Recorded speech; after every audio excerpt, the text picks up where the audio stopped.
and our mind itself get confused. So for spiritual emotion, it thinks like samsari, like a worldly, and worldly as a spiritual confusion. This double confusion happens. So by that, our sadhana get abstracted, or our personal relationship, especially very much concentrated on personal relationship, misunderstanding happens. So how to correct this? So emotion is different and karma is different. And again, returning back to that karma, like he has went with the money, he has to give it back, or I have to put a police case on him, or whatever is there.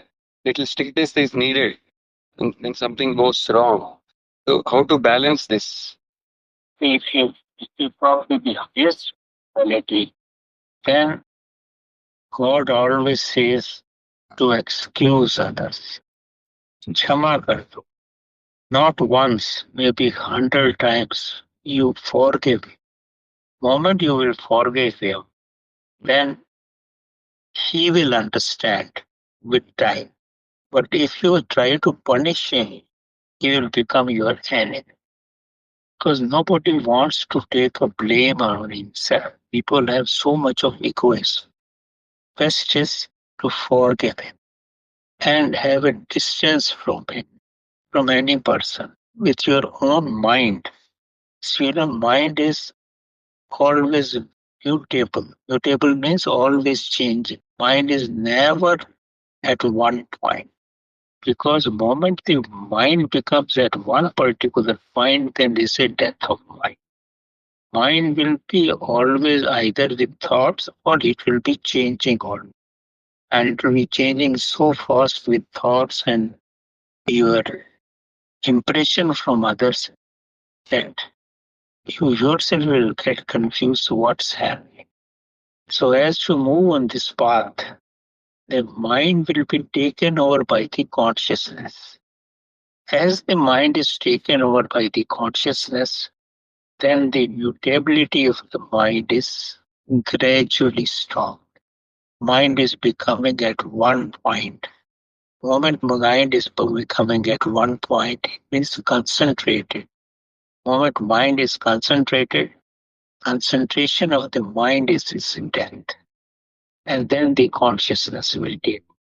So as the consciousness takes over in system, then you can reward the consciousness any place, anywhere you like. For example, you have a pain on your neck. You take your consciousness from there and either you take on your head and take it outside here in the atmosphere, in the cosmos, or take your consciousness in the feet. You will see the pain in the neck is over. The moment you control the mind, and your mind is getting at one point, then the consciousness is here, then it is very easy for you to monitor the consciousness. Why? Because you are the consciousness. Aham Brahma. Who am I? I am the consciousness. When you become consciousness, then you can very well manipulate it. And when you merge in samadhi, if you ask me next time, I will explain you. When you merge in samadhi, how your karmas get totally nullified.